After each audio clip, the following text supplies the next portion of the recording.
Hola amigos, muy buenas noches y buenos días, buenas tardes para que nos vean de otros países o a otras horas. Bueno, aquí estamos en el segundo programa de la serie Memorias de la Historia, que lo he cambiado, ahora se va a llamar Secretos de la Historia. También Misterios de la Historia, pero bueno, Secretos de la Historia, en el que vamos a abordar una serie de temas históricos desde el punto de vista conspiranoico, si se puede llamar así. Contar la verdad, porque cuando uno coge una mentira y la destroza, no es una conspiración, es la verdad. Una conspiración por la verdad, podemos decirlo así. Para eso tenemos ahí con nosotros también en este programa a Eduardo Francés. Buenas noches, Eduardo. Hola, buenas noches, Laureano, y a los seguidores de tu programa. Bueno, ya hemos formado un tándem, hicimos primero el programa de Monte Cassino, quedó genial, tuvo muchísima acogida, estuvo muy bien, la verdad. Esto nos ha animado a continuar la serie esta. Vamos a hacer más o menos un programa al mes sobre cosas de la historia oscuras, ocultas.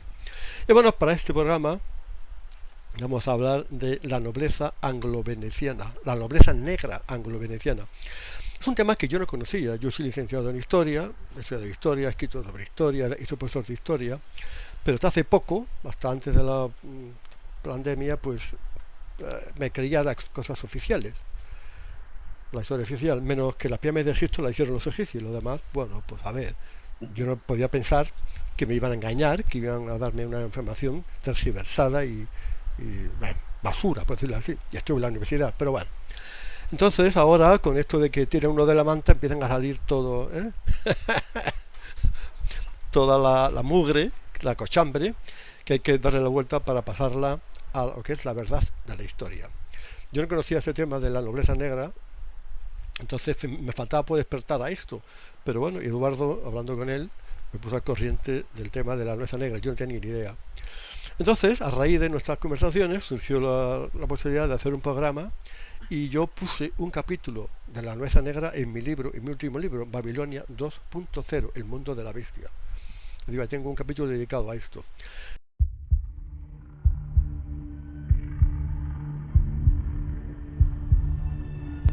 Es importantísimo porque si hay una historia secreta, oculta, ese tema de la nobleza negra es fundamental, porque de aquí, como vamos a ver, arranca toda la mafia de la usura que acogota hoy el mundo, que destroza el mundo. La Agenda 2030 viene de aquí, de Venecia. Una ciudad maravillosa, ¿verdad? Qué pena que... Sí, yo no he tenido la posibilidad de ir, no, he estado en Roma y en Florencia, pero en Venecia no. Yo tampoco, yo tenía la ilusión, toda la vida de ir a Venecia, pero después de investigar se me han quitado las ganas.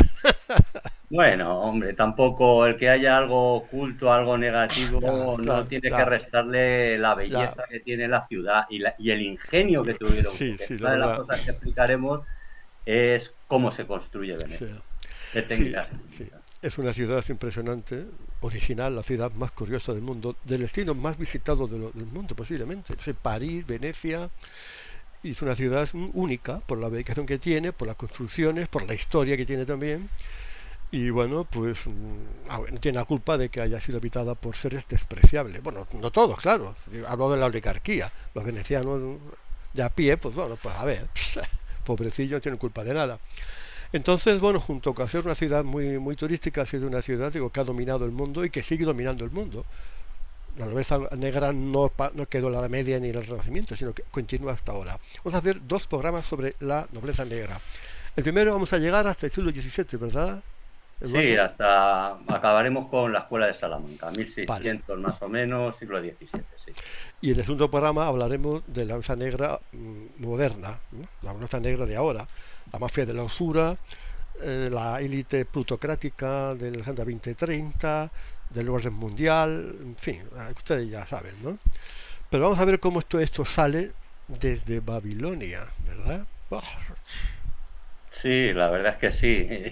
La verdad es que, aunque no lo parezca, pero de Babilonia tiene Babilonia. mucha influencia. Y Mucha, tú eres mucha. muy conocedor del tema Sí, y sí, sí, vamos, Babilonia está sí. presente en todos los sitios. Bueno, yo he investigado el tema para el libro y bueno, pero es un capítulo. Entonces tú has leído bastante, te has documentado mucho. Yo he hecho una composición de lugar un poco así para poder hablar contigo hoy. Y bueno, vamos a ver cómo queda esto.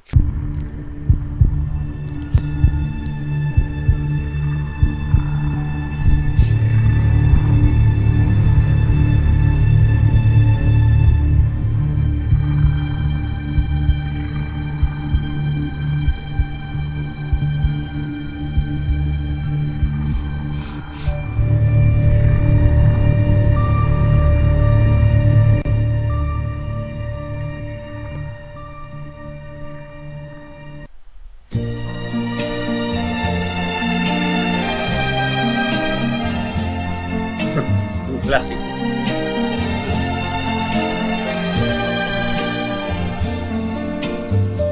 Qué profunda emoción recordar el ayer, cuando todo en Venecia me hablaba de amor. Ante mi soledad, en el atardecer, tu lejano recuerdo me viene a buscar. Qué callada quietud, qué tristeza sin fin, qué distinta Venecia si me faltas tú. Una góndola va cobijando un amor, el que yo te entregué, dime tú dónde está. Qué tristeza hay en ti, no pareces igual. Eres otra Venecia, más fría y más gris. El sereno canal de romántica luz ya no tiene el encanto que hacía soñar.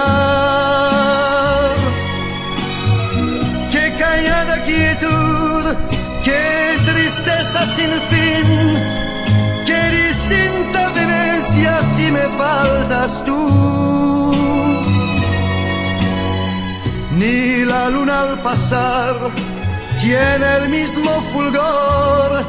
Qué triste y sola está Venecia sin tu amor. Cómo sufro al pensar que en Venecia murió el amor que jurabas eterno guardar.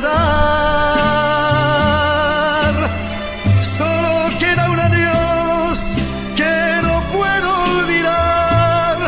Hoy Venecia sin ti, qué triste y sola está.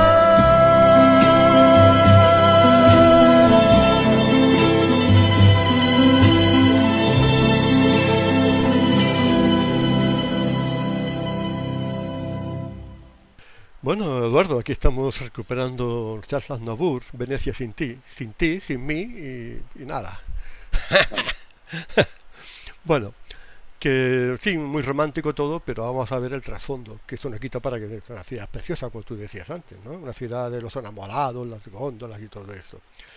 Bueno, vamos a comenzar entonces ya la introspección histórica en Venecia, las máscaras y todo eso. Bueno, Venecia, esto fue fundada sobre una laguna, sobre un terreno pantanoso, ¿verdad?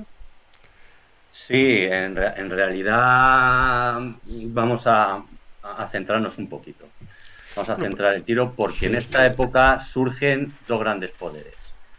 Como consecuencia de la desintegración del Imperio Romano, pues surgen dos grandes poderes. Entonces, una parte de los patricios romanos, allá por el finales del siglo IV o siglo V, se desplazan hacia las lagunas de Venecia. Entonces, allí también convergen restos de la antigua Fenicia, pueblos persas y también acaban llegando cázaros. Házaro, sí, correcto, muy bien. Cázaros, que Esas son vienen las oleadas, sí, de la zona de lo que es Turquía, Ucrania, vienen de ahí. la zona del Cáucaso. Bueno, Eh, vamos a ver ahora estas oleadas que llegan a Venecia, que son tres, como tú has dicho, fundamentalmente. Bueno, aquí tenemos el león de San Marco, el símbolo de Venecia, ¿verdad? ¿Qué nos puedes explicar sobre este león tan raro que tiene alas? bueno, en realidad es un león alado sobre una columna. Y realmente no se sabe exactamente ni a quién se le ocurrió, ni cuándo, ni cómo, ni dónde. Pero como tú muy bien has dicho, una de las interpretaciones que hay sobre este león es que hace referencia a San Marcos. Otra interpretación también es que hace referencia a la antigua Babilonia, Aquí tenemos. al antiguo imperio babilónico y a la diosa Istar, que era Sí. la guardiana de la ciudad. Y una tercera interpretación es la que hace referencia a que los leones son guardianes. como si fueran guardianes del conocimiento, Sí, guardianes sí, sí. de la ciudad, guardianes en el Parlamento están, aunque en realidad no guardan el conocimiento, sino que guardan a los ladrones. Pero es una realidad, guardianes del Sí, sí, conocimiento, de la sabiduría. sí. A mí me llama la atención bueno, San Marcos tiene como símbolo al león, pero sin alas. Está el Sí, toro, el águila, vale, así, los sí, símbolos de los evangelistas.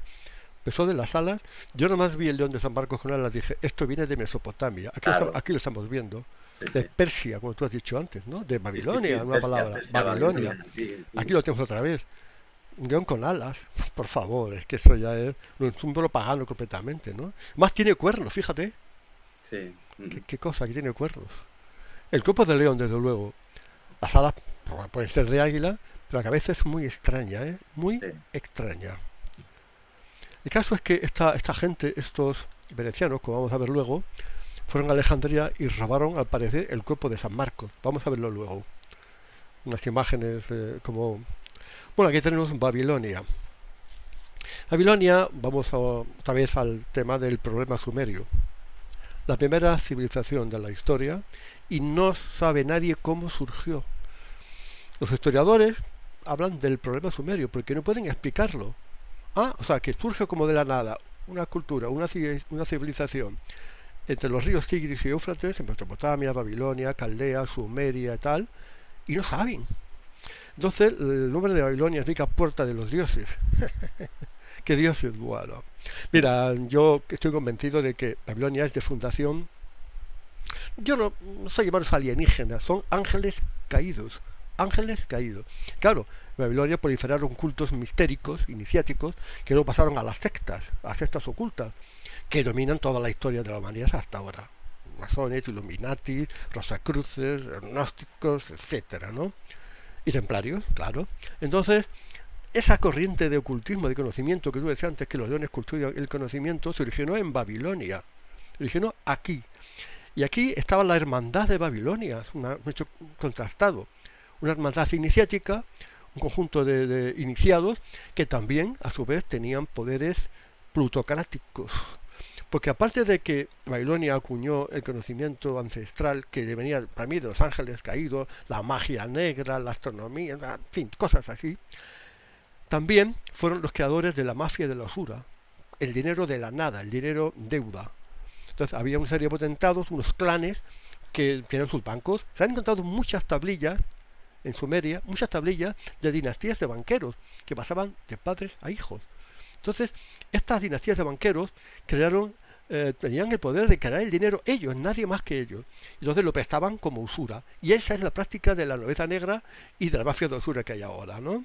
Bueno, entonces esta hermandad de Babilonia llegó hasta Venecia. ¿Cómo? Dice, los fenicios, claro, los fenicios, sobre todo la ciudad de Tiro. La ciudad de Tiro. Muy importante la ciudad de Tiro, que era un poco la capital de Fenicia. Los fenicios pues, cogieron esa herencia de Babilonia y la llevaron hasta Venecia. Los fenicios eran los dueños del mar. Entonces, para mí que Venecia hace lo mismo que hacía Fenicia, ¿verdad? Una cosa parecida. El comercio, la mafia, la usura, ¿no? sí, es un poco lo que tú comentas. Un trasunto. Bueno, vamos a ver ahora cómo se instalaron esas tres oleadas en Venecia. Vamos a verlo. Venecia fue moldeada por su ubicación única. En el apogeo del Imperio Romano, estas lagunas costeras eran el hogar de pequeñas comunidades pesqueras. Pero luego, en el siglo V DC, el Imperio Romano Occidente fue invadido por tribus bárbaras, a medida que Italia se convirtió en un campo de batalla para los hunos, los godos, los romanos orientales y los lombardos. Muchos buscaron refugio entre las lagunas. En el año 421, los habitantes de la región del noreste de Italia se refugian en las marismas de la desembocadura del río Po, en una laguna situada en el golfo que está entre Italia y la península balcánica, es decir, el Golfo de Venecia. Aquí estamos viendo cómo se instalaron en las islas. Eran unas zonas pantanosas, ¿no? Malsanas en apariencia, pero claro, tenían Sí, una protección tremenda. eran muy buenas porque solamente les podían abordar por mar. Por tierra hasta la época de Napoleón si no recuerdo mal, no llegaron a Venecia. Napoleón, sí, Tierra. Napoleón, que invadió Venecia en 1797, creo. Sí, por ahí, sí. Y aquí se ve cómo surgieron las islas. Es un conjunto de islas. Sí, pero eso es gracias a la técnica que utilizaban para la construcción. Sí, luego Si vamos a hablar de quieres, ella. Vamos a hablar luego de ella. Si tengo aquí Ah, una... Entonces aquí tenemos cómo se formó. Ya hay aquí una especie de meandro grande, el Gran Canal, bueno, oeste, bueno, no sé, bueno. Y aquí se fue formando el Imperio Veneciano. Aquí vemos mejor la ubicación de Venecia, que está aquí. Luego está Lombardía. Lombardía es esta zona de aquí, Lombardía. Lombardía. Y fue inexpugnable. Se peleó mucho contra Génova, que estaba en el otro lado, justamente. Otra república marítima con la que había mucha competencia. Entonces, aquí vemos los romanos, ¿no? Los patricios que tú decías. Sí, los patricios, sí. Los restos de los patricios, unos fueron hacia Venecia, otros se quedan en Roma, y así se fundan a la limón o al unísono el poder anglo-veneciano o el poder veneciano en un principio y el poder papal del Vaticano y Roma. Entonces, el origen de Venecia son patricios romanos, más que los fenicios. Llegaron después los fenicios, ¿eh? Llegaron un poco después. Sí, llegaron un poco después. Hombre, hemos contado no cuando llegan, pero sí que llegan, sino que van llegando poco a poco. Exactamente. Claro, esto no es un proceso que requiere su tiempo, esto no es inmediato, no es como ahora, que coges un avión, un coche y te plantas en la otra punta del mundo. Ahí todo llevaba su tiempo, no era tan fácil los desplazamientos, claro. Bueno, después de los romanos, pues vienen, como tú dijiste antes, vienen los fenicios, los que hasta entonces eran los reyes. Bueno, esto es Tiro. Venecia creo que conquistó Tiro. Tiro, que se quedó dentro del imperio de Bizancio, y era un poco la capital, es un poco la Venecia de la antigüedad. Un poco la Venecia de la antigüedad, porque los fenicios eran un poco los proto-venecianos, por llamarlo de alguna manera, ¿no? Además de esta nobleza, de esta aristocracia romana, a aquellas lagunas, según historiadores alternativos, llegaron junto con los fenicios ramas de la hermandad babilónica, ¿no? De esas castas sacerdotales de Babilonia que mantenían el secretismo, el hermetismo de ciertos conocimientos, ¿no? Y que viajaron bajo la dirección de estos fenicios y se instalaron lo que en el norte de Italia, o sea, en esta zona, en el 466 de nuestra era, en lo que es ahora Venecia, ¿no? Estos linajes que llegaron de Babilonia se casaron con la nobleza, ¿no? Compraron títulos o simplemente los inventaban, ¿no? En 726, estos refugiados eligieron a Orso para ser duque o dux, el primero de una línea ininterrumpida de 117 dux que gobernarían Venecia durante 1000 años. Una cosa que llama la atención es la gran permanencia de Venecia, ¿eh? La estabilidad que tuvo, ¿eh? Es curioso, de verdad, es curioso que Venecia es una república marítima, fue una república en tiempos de monarquía, eso ya llama la atención, un trasunto de la República Romana, y después además duró muchísimo tiempo, duró 1000 años, ¿no? Desde que se eligió el primer dux, el dogo de Venecia, ¿no? Sí, era una de las figuras organizativas de lo que era la ciudad, porque realmente había tres instituciones. Era el Gran Consejo, el Dux o el Dogo y luego el Consejo de los 10. El Consejo de los 10, sí. Vamos a verlo luego, ¿eh? Vamos, sí, luego lo vemos, luego lo tratamos un poco. Sí, tenemos luego una parte que... Yo creo que la base de la estabilidad de Venecia fue que era una república oligárquica cerrada. Había unas familias nobles, ahí no entraba nadie, o al final, bueno, los Giovanni se juntaron al final, los jóvenes, pero que estaban ahí, era una ciudad muy cerrada, el pueblo no participaba, era una cosa muy endogámica. Entonces, pues, el dux fue perdiendo importancia, pero que le dio mucha estabilidad a esta forma de gobierno. No hubo nunca una revuelta, pero que fue controlada perfectamente. También llegaron a estas lagunas los cázaros, ¿no? Digamos que Casaria era un imperio, un país de alrededor de 1 millón de kilómetros cuadrados que se situaba en el Cáucaso, al norte de Turquía, ¿no? Estos cázaros se casaron Estas casas reales en la primera parte del siglo XII casaron con esta nobleza, ¿no? De hecho, después de una gran victoria cásar sobre los árabes, pues el futuro emperador Constantino V se casó con una princesa cásar. Su hijo se convirtió en el emperador León IV, ¿no? Conocido como León el Cásar. Es curioso esto de los házaros. Los házaros eran una especie de pueblo que estaba ahí en el Cáucaso, eran de origen turco-mongólico y eran, pues bueno, tampoco tenían una altura muy desarrollada, pero bueno, fundaron un imperio y derrotaron mucho a los árabes y colaboraron con el imperio bizantino en ese sentido, pero hubo un hecho fundamental, se convirtieron al judaísmo, no todos, pero sí, la cúpula dirigente se convirtió al judaísmo. Cosa extraña que un pueblo se convierta al judaísmo, es muy extraño esto, cuando Judea quedaba un poco retirado. ¿Tú qué opinas de esto? Bueno, ahí hay una explicación que puede ser más o menos convincente o no. Son, digamos, judíos de conveniencia. ¿Por qué? Porque el rey, no me acuerdo ahora el rey que era, dijo que eran descendientes de Jafet. Sí. Nieto de Noé.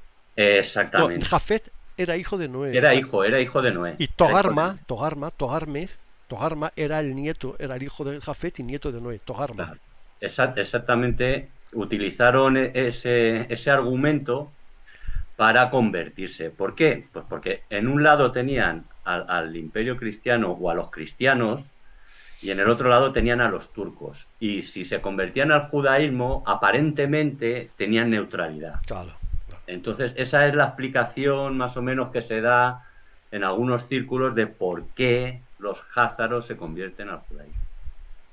Sí, es una explicación más o menos convincente, ¿no? El caso es que se convierten al judaísmo y una cosa muy importante también. La hermandad de Babilonia, esos babilonios, esas dinastías de Babilonia, por cierto, se me olvidó decirlo, parece que el nombre de Egipto, ellos se llamaban a sí mismos Kemet, significan negros. Entonces parece, yo he leído que esas hermandades de Babilonia, esas familias que van a Venecia, tienen su origen en dinastías de sangre real, faraónico, egipcio, de Ptolomeo, y que el nombre de Egipto significa negro. Entonces, ahí hay un trasvase entre Babilonia, Egipto, Fenicia, y llegan a Casaria, llegan ahí al Cáucaso. Entonces, allí parece que hay una amalgama.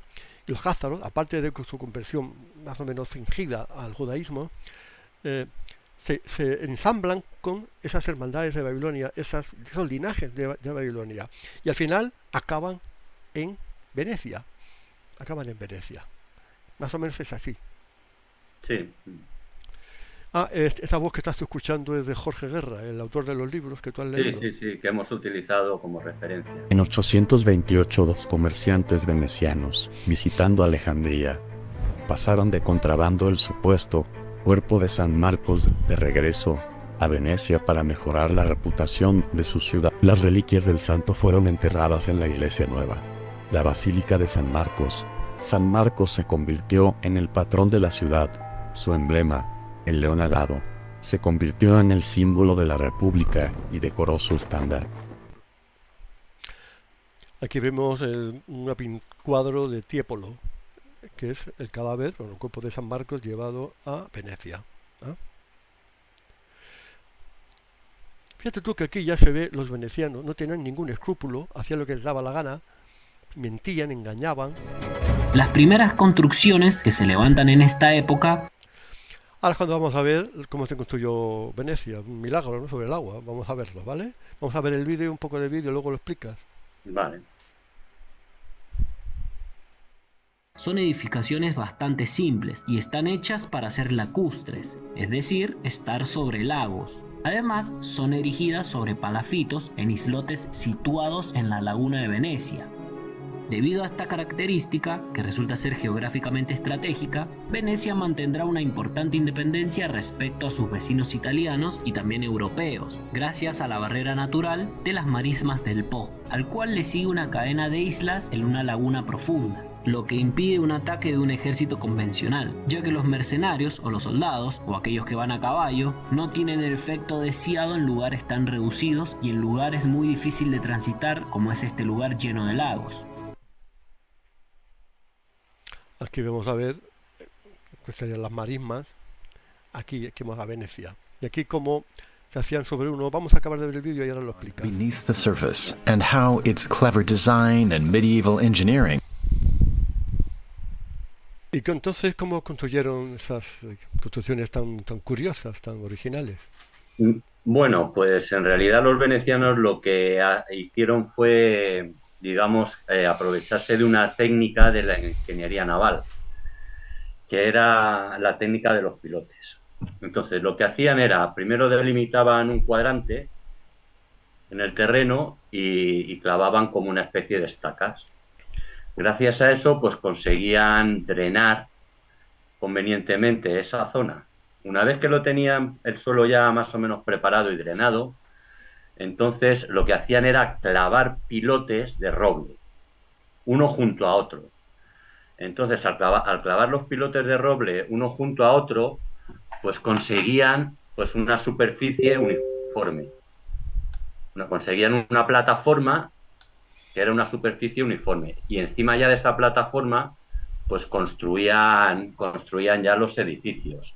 Además, hay que añadir que gracias a las condiciones físicas del entorno, al final esos pilotes se acababan petrificando, con lo cual la construcción todavía era mucho más sólida. Entonces esa era la técnica. Esos pivotes los clavaban en la arena del fondo. Claro. Eran pilotes de roble. Pero ¿cómo podían hacerlo? Buceaban, no sé qué, ¿cómo lo hacían? No, uno junto a otro. No, hombre, ten en cuenta que ya habían drenado mucho. Entonces habían quitado mucha el problema técnico de la ciénaga y lo habían eliminado mucho. Entonces ya pues era mucho más fácil clavar. Entonces está hecha sobre el agua la ciudad. Sí, está hecha sobre el agua. Pues no había unas islas también ahí. También. Aquí hay unas islas. Claro, es que hay de todo. Hay islas, hay agua y sobre eso construían. Pero lo que se ve aquí, lo que es el grueso de la ciudad de Venecia, está sobre el agua. Sí. ¡Buah! Tremendo, la verdad. Bueno, seguimos. La verdad es que la técnica es impresionante. Sí, seguimos. Aquí estamos viendo grabados antiguos, y se ve claramente las islas y la ciudad al fondo, las casas al fondo. Bueno, vamos a empezar a hablar de las instituciones de gobierno. Decías que era el Dux, estaba en la cúspide, ¿no? El Dogo. Bueno, el Dogo más bien... vamos a empezar con el Gran Consejo, luego el Dux o Dogo y luego el Consejo de los 10. Bueno, el Gran Consejo estaba formado por familias patricias. Solamente había, digamos, una estructura jerárquica en la nobleza, que eran todos patricios. Sí, todos. Todos eran patricios. Digamos que todos tienen la misma categoría o la misma jerarquía.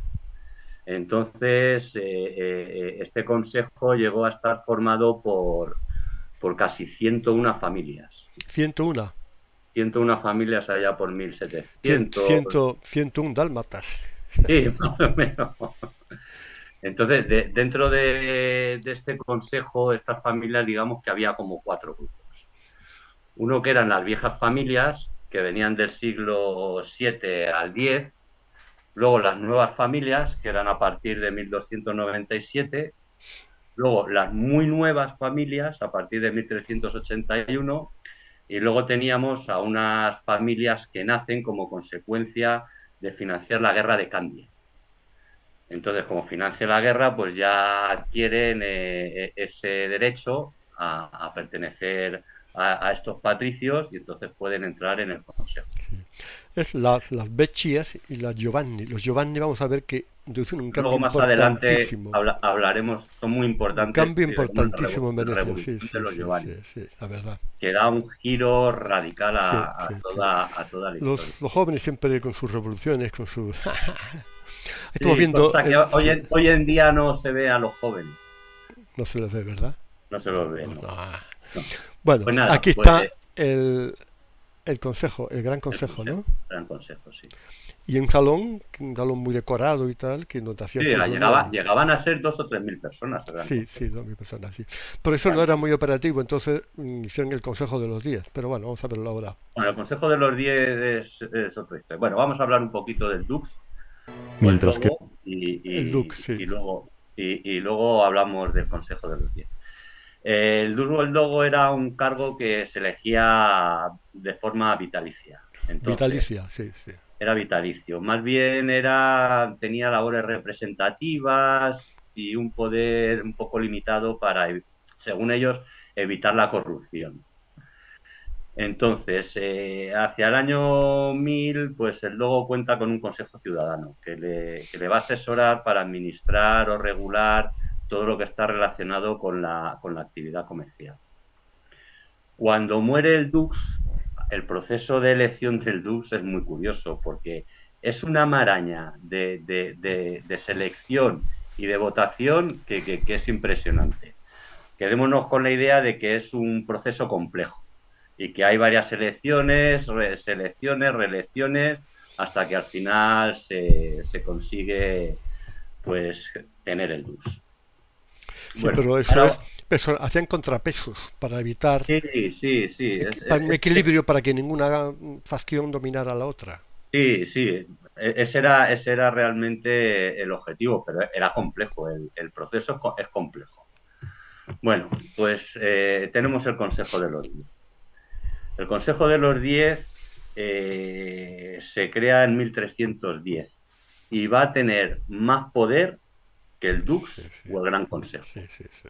que es curioso. Entonces, en un principio lo crean, pues iba a ser temporal y era un poco la respuesta a una rebelión de Bajamonte Tiepolo contra el Dux. Entonces, en un principio, la función del Consejo iba a ser temporal y porque había habido una revuelta. Vale. Son 10 miembros y que según los temas que se pudieran tratar en el Consejo, pues podían ser ampliados. Sí. A estos miembros del Consejo se les elegía por un año, no se les podía elegir 2 veces y nunca podía haber 2 miembros de la misma familia. Sí, como se ve, es una república que recuerda a las romanas, recuerda un poco a Grecia también, eso, ¿no? No es una democracia, de luego, es una oligarquía. mientras que Europa occidental estaba dominada por reyes que afirman gobernar por derecho divino, varias ciudades-estado italianas se remontan a las formas clásicas de gobierno, principalmente la idea de la república, res publica, lo de la gente. Sin embargo, en el apogeo de su poder la República de Venecia, la Serenísima, estaba firmemente en manos de su nobleza. Solo aquellos cuyos nombres figuraban en el libro de oro, el registro de la nobleza de la ciudad, podían unirse al Gran Consejo, que nombró a todos los altos funcionarios a través de un complejo sistema de votación y sorteo. Bueno, vamos a ver ahora la banca. Vamos a meternos ya en asuntos más. La banca, la usura, el monopolio, el comercio que ejerció Venecia. La banca veneciana, Venecia no tenía industrias, vivía de la sal, No, vivía de la vivía de la sal, sal. del tráfico de esclavos, muy importante, tráfico de esclavos incluso cristianos, y de la piratería. La piratería, porque cuando los barcos amenazaban a Venecia, pues los asaltaban, los robaban y todo, y tenían la patente de corso esa. Entonces vivía de eso, no tenía ninguna industria, no tenía nada productivo, así. Vivía del comercio y de la banca, de la usura, que vamos a ver ahora, ¿no? Entonces, estas prácticas de la usura, bancarias, que una economía especulativa, que es la que hay ahora, fueron los que inventaron eso de los bonos, el dinero deuda, tenían el poder para crear el dinero, la moneda, porque es que esas familias que llegaron de Cazaria y desde Babilonia, llegaron a Venecia, crearon una moneda y solamente ellos podían imprimir, acuñar esa moneda, como pasa ahora, que hay unos señores pues, que tienen la maquinita del dinero y le dan ahí y se acabó. Entonces le prestan el dinero a la usura y al final los estados tienen que están endeudados hasta arriba y tienen que darles el dinero que le han prestado con un interés altísimo. La mafia de la usura se inventó en Venecia, ¿no es así? Sí, sí, exactamente. Vamos a tratar aquí otro tema a continuación de lo que estábamos comentando, que como consecuencia de esta crisis empiezan a surgir nuevas familias. Y una de las nuevas familias que participan en esta banca es la familia Grimaldi. La de Mónaco. ¿Os suena la familia Grimaldi de Mónaco, verdad? Exactamente. Esta familia pertenece al Principado de Mónaco. Qué glamuroso es Mónaco, ¿verdad? Qué frívolo, que parece que no hay nada allí, ¿no? Que es todo diversión, pero vamos, esta familia ya viene de esa época. Entonces tiene ya mucho poder acumulado. No es casualidad que sea un principado, que sea una zona donde, según dicen algunos autores, se lava el dinero de la mafia rusa y que es un paraíso fiscal. Bueno, vamos a avanzar un poco más, digo que se nos va el tiempo encima, vamos a seguir viendo el La vídeo. República Serena tenía otra característica notablemente moderna: los mejores diplomáticos de Europa, embajadores expertos en todas las capitales y tribunales, enviando información a Venecia en código secreto de todo el continente. Importantísimo, aparte de la banca de la usura, que llevaban el dinero, lo prestaban, y creaban deuda, endeudaban todos los estados, estaban endeudados. Entonces también está el espionaje. Los diplomáticos venecianos que estaban por todas partes, un poco como ahora, ¿no? Esos agentes, un poco el tipo del Mossad, ¿no? y de la CIA, se introducían por todas partes. Fueron los mejores, los que inventaron eso, la diplomacia. Eran los mejores diplomáticos. Estaban en todas partes, informando continuamente a Venecia de las cosas que se cocían en los estados, ¿verdad? De hecho, quien empieza a crear la red de espías es el Consejo de los 10. Efectivamente. Para evitar subversiones en Venecia y para controlar la información que se crea por los estados. Y luego se basaba en el comercio veneciano. La República Veneciana fue la dueña y señora del Mediterráneo, del comercio, como habían hecho antes los fenicios, que se habían instalado allí. Aquí se basaba en la galera.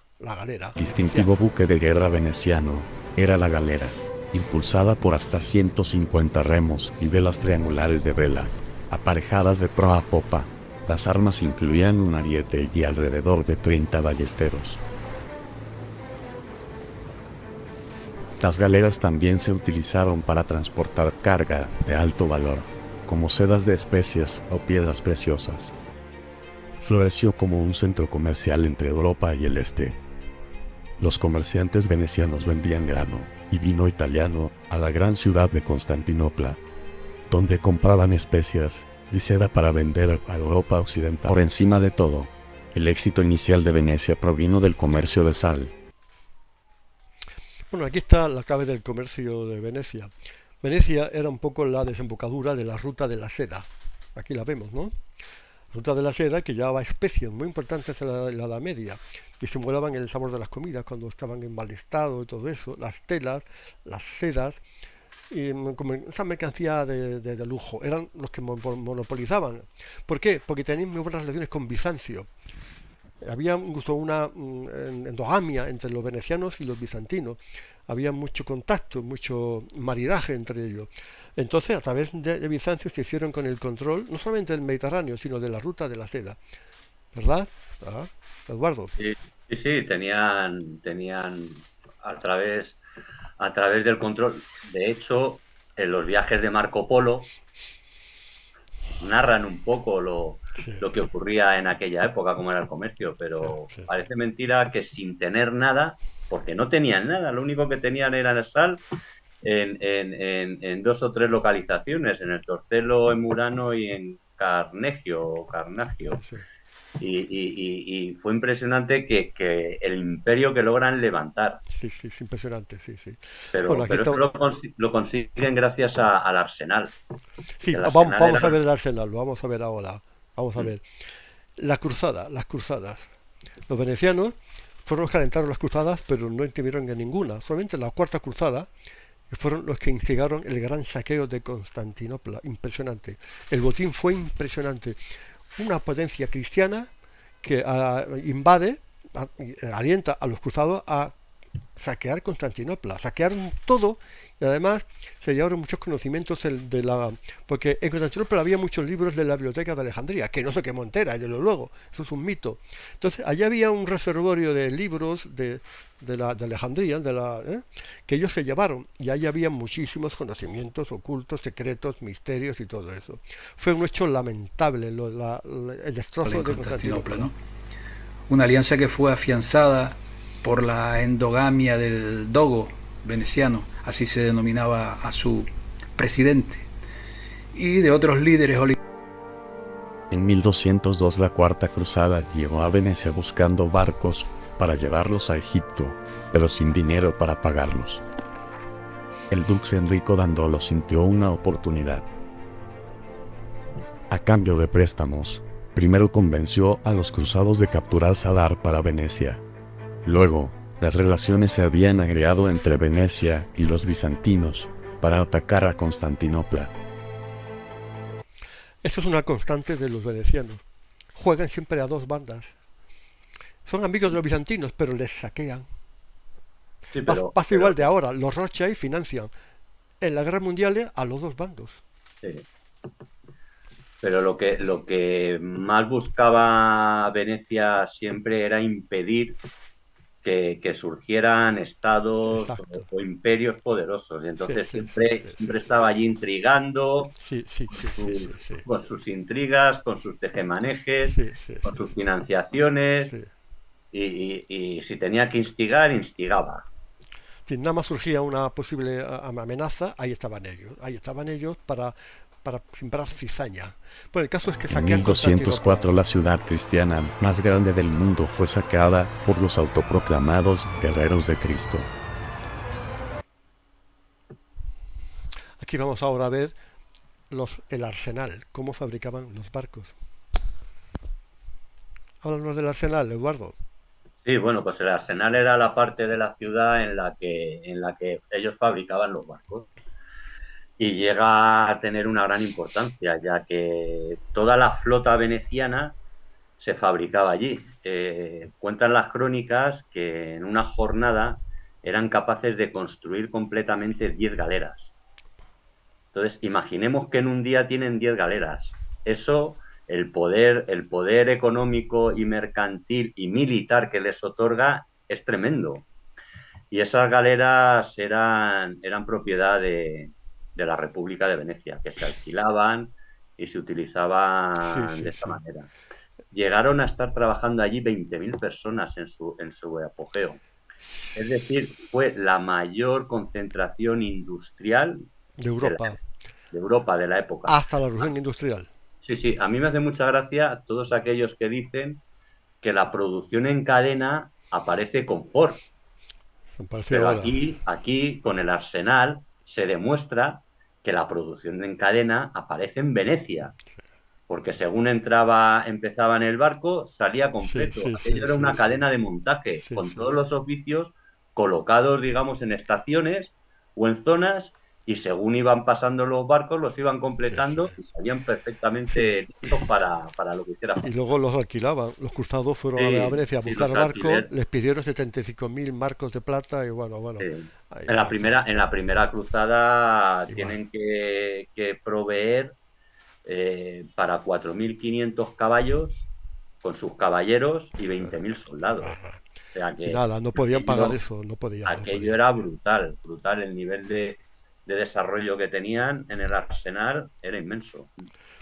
El arsenal, sí, ahí viene aquí vemos las dársenas que había en Arsenal de Venecia. Aquí tenemos la bula papal que les dio a los venecianos el privilegio de comerciar sin pagar impuestos, ¿verdad?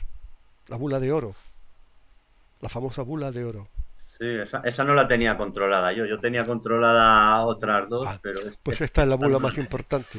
Creo que es un papa que Venecia le ayudó, y entonces a cambio de esa ayuda les dio este privilegio. También los venecianos han estado siempre privilegiados, monopolizando todo, intrigando para hacerse con el control monopolístico, desde luego. Bueno, seguimos.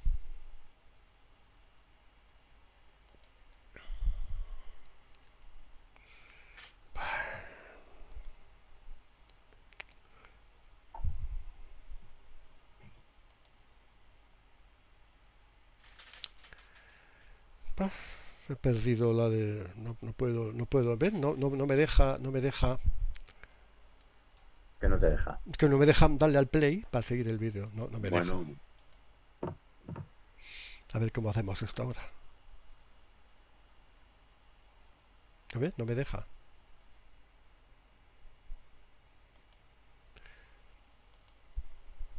Se me ha ido para atrás, ¿lo ves? Esto es lo peor de esto, que no me deja seguir. No me deja. Se me pone eso ahí en medio, lo ves, ¿no? sí. Ah, lo subo, ya está, ya tengo la solución. Subirlo. Subirlo, vale. Vale, a ver. Subirlo. Vale, muy bien.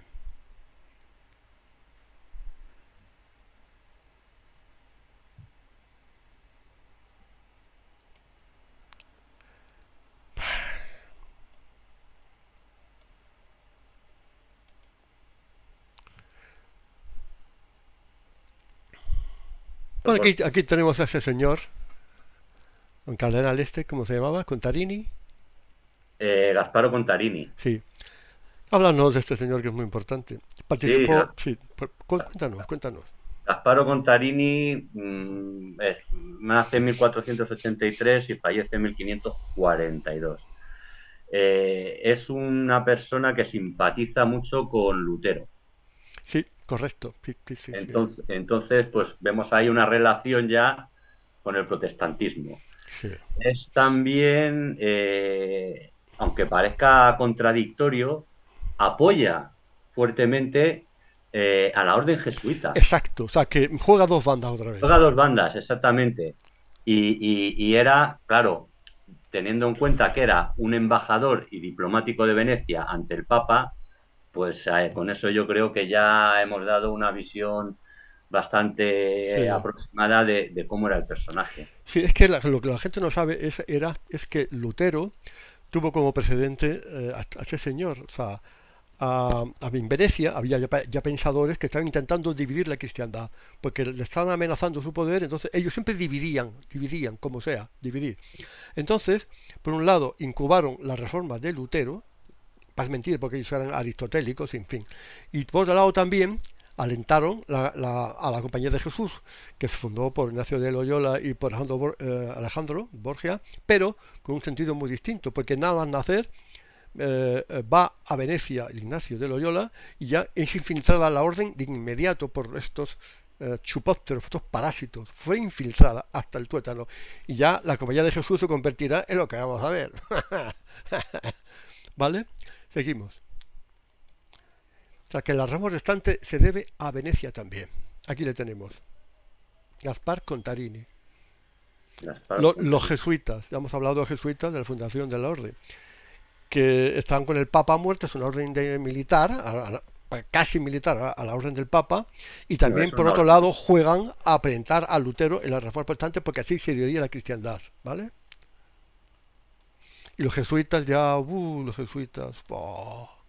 nos dices de los jesuitas? ¿Qué puedes contar de los jesuitas? Hay mucha historia detrás de los jesuitas. Bueno, pues pero muy resumidamente en esta época. Sí. Pues podemos hablar un poco de los ejercicios espirituales que son redactados por Ignacio de Loyola y que gracias a ellos se consigue un gran compromiso por parte de los integrantes de la orden. Luego hay una serie de familias venecianas que son los que apoyan también a la fundación de la orden. Entre ellos están los Pallavicini, Aldobrandini y los Farnese. Los Farnese, no sé si tienes por ahí la imagen del Palacio Farnese de Caprarola. Sí, luego aparece por ahí, sí. Luego lo pones. El Pentágono. El Pentágono. Oye, con eso se puede ver si realmente siguen mandando hoy en mandado día en el y mundo, siguen, ya. Pero siguen que teniendo el poder. nombra una de las familias que... Farnese. Estos son Y los miembros de la... Colonna, y los Sí, Colonna, los Colonna, es que Borghese, hay, Orsini, hay Orsini. Los Orsini son muy peligrosos, sí. porque los Orsinis hay quienes los implican dentro de la peste negra, Buah, buah. como autores de la peste negra, Peste negra, nobleza negra, ¿no? claro, de la propagación de la peste negra. Hay quien dice que los Orsini, que eran alquimistas y expertos en venenos, se dedicaban a envenenar los pozos de agua de los pueblos Buah, y que luego tiraban pétalos de rosa para camuflar el olor. buah. Aquí estamos viendo el palacio ese que tú decías. Ahí, aquí está. El palacio de los Farnese, Sí, el Palacio de los Farnese de la Caprarola. el Pentágono. Si pones el Pentágono al lado, pues, hombre, pues el que lo quiera ver, que lo vea. Vale. Entonces seguimos. Hemos quedado en eso, en la división de la cristiandad. Este es el mago John Díez. Sí, yo La magia y la alquimia estaban en Venecia porque tenían una sangre babilónica. Entonces, eso estaba. Estos nobles, aparte del comercio, la banca, los sur y tal, también le pegaban a las artes ocultas, a la negromancia, imagino, y todo eso, ¿no? sí, bueno, pero debe de ser que algún rédito sacaban de ello. Claro, porque si estos tíos decían que vendían cualquier cosa a cualquiera. Te lo digo, daba igual. Igual que lo de ahora, la mafia de los Zura que hay. John Dee estaba en la corona inglesa y era gente de Venecia. Sí, sí, sí, Un sí, agente veneciano, un tipo Rasputín sí. era. También se comenta que la reforma anglicana de Enrique VIII también se debió a Thomas Cromwell. Thomas Cromwell era otro infiltrado. Es que estaban infiltrados en todas las cancillerías. Y también fue el que alentó la reforma anglicana. Y se trataba de meter cizaña, meter basura y chapapote viscoso negro en todas las cancillerías para dividir, para enfrentar, para crear guerra. Nobleza negra, vomitiva. Los judíos. Los judíos en Venecia había, pero no se puede decir que fueran los más dominantes. Los házaros, en fin, tampoco eran unos judíos muy allá.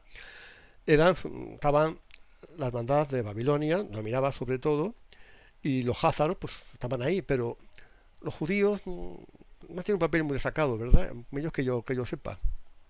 A mí hay una película, como a mí me gusta mucho el cine, a mí hay una película que me gusta porque refleja un poco cuál era la vida de esta gente allí.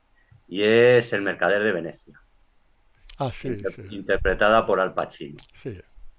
Entonces, pues bueno, a mí me gusta ver esa película porque lo refleja un poquito, refleja el gueto en el que se les encierra a vivir, porque no les dejaban, tenían toque de queda, no les dejaban salir por las noches.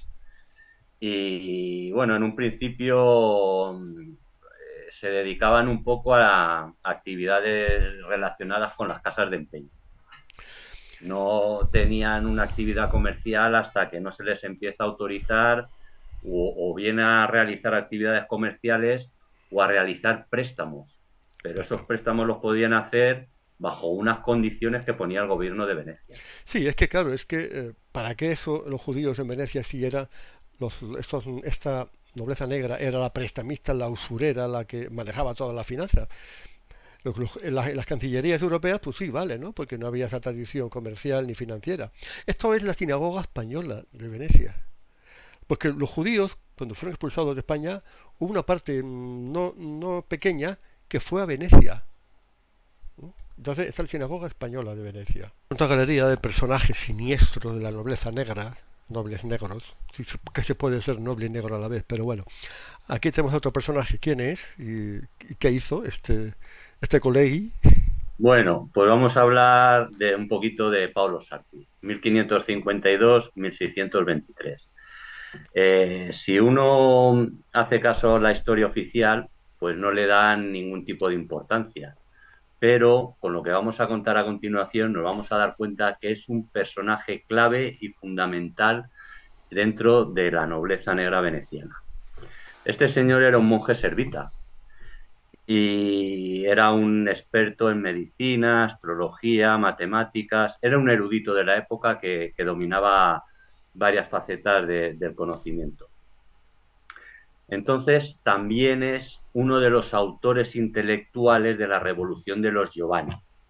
Los Giovanni, vamos los ahora a Giovanni. los Giovanni. Aquí Sí. ya vamos viendo por qué tiene tanta importancia este personaje. Sí, los Giovanni. Los Giovanni, es el autor intelectual de la Revolución de los Giovanni.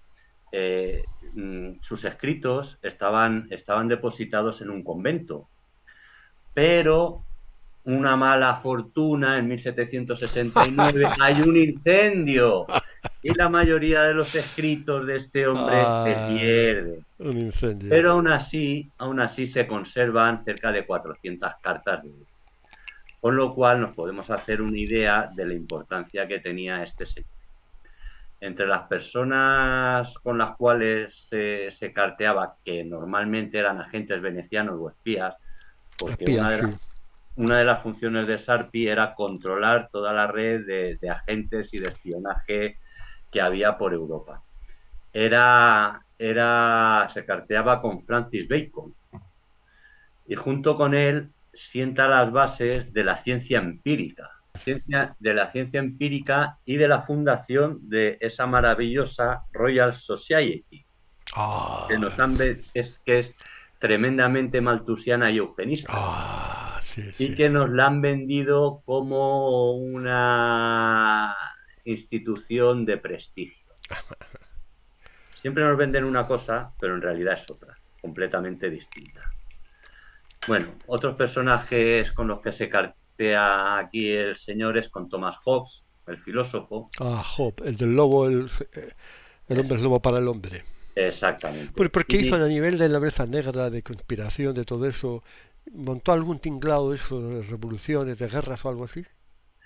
No, bueno, la revolución de los Giovanni. Los Giovanni, vamos a hablar de la revolución de los Giovanni, sí.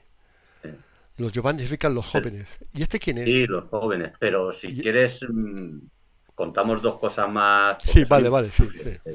De Pablo Sarpi.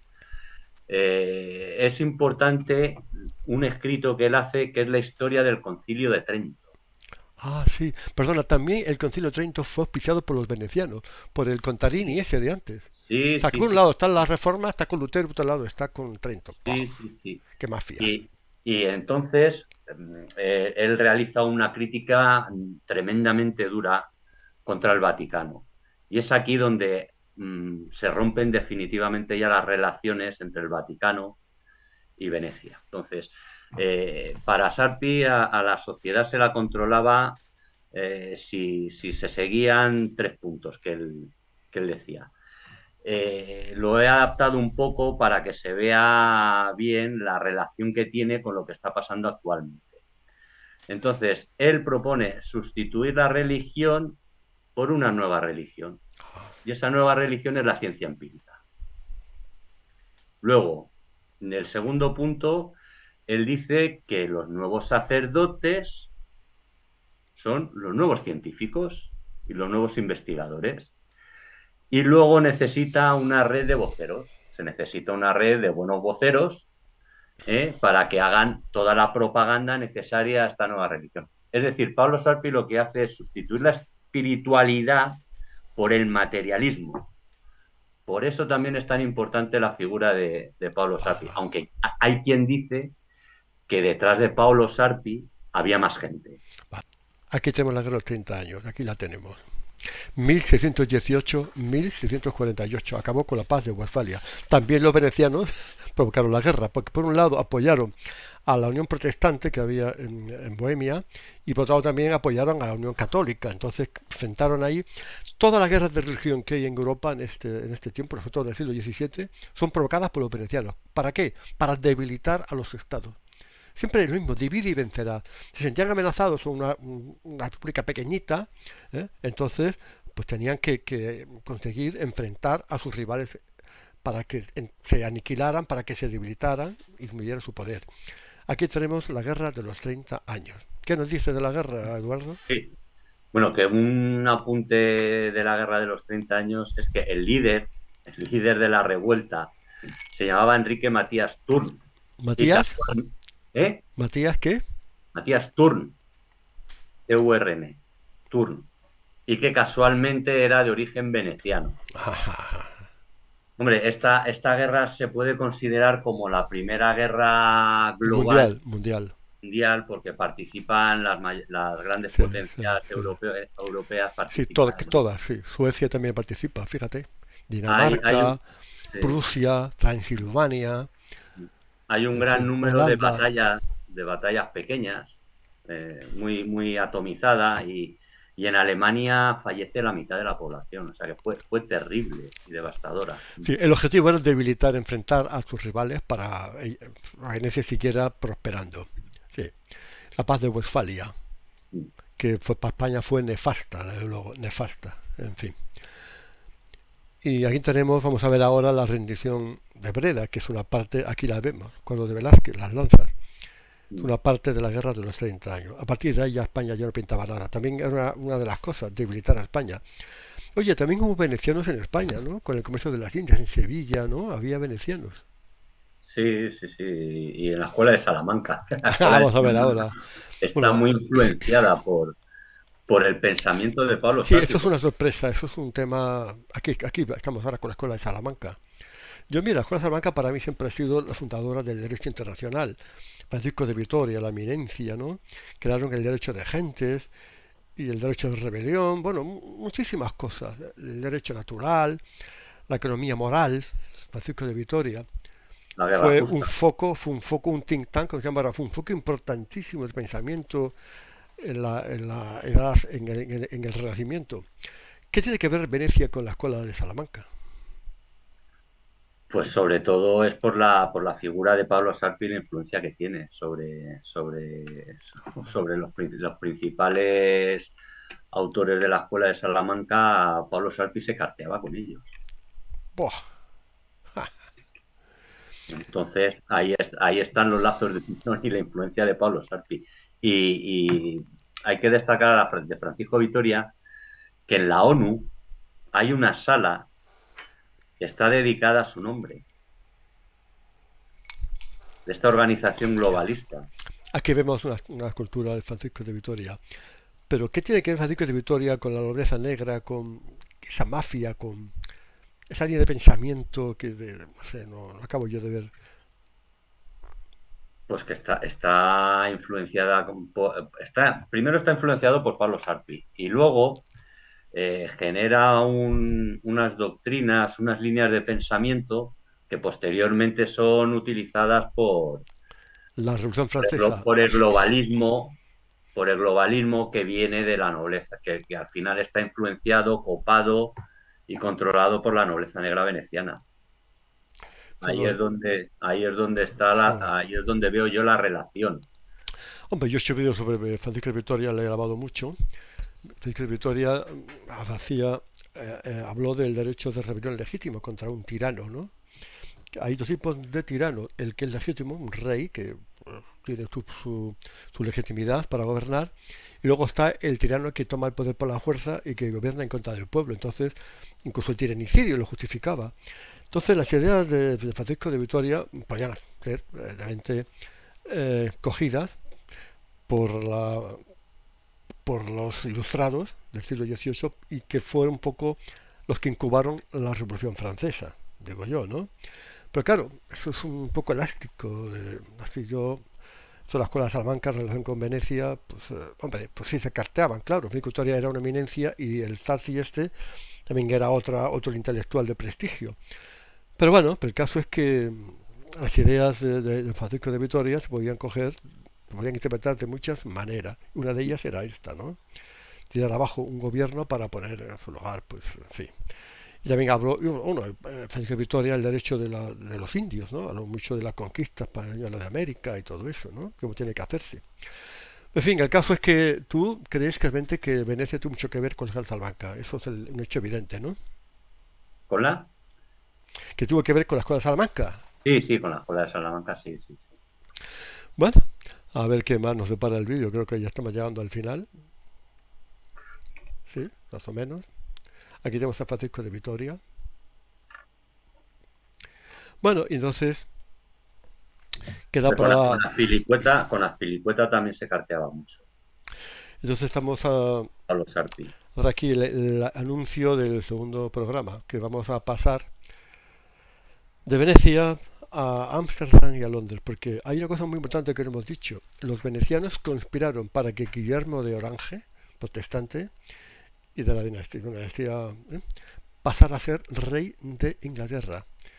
Y allí tuvo lugar el destronamiento de la realeza, y vino Oliver Cromwell con la República, que duró poco, pero que fue importante Oliver Cromwell. Entonces ya tenemos que ponen en el trono de Inglaterra a Guillermo de Orange, ¿vale?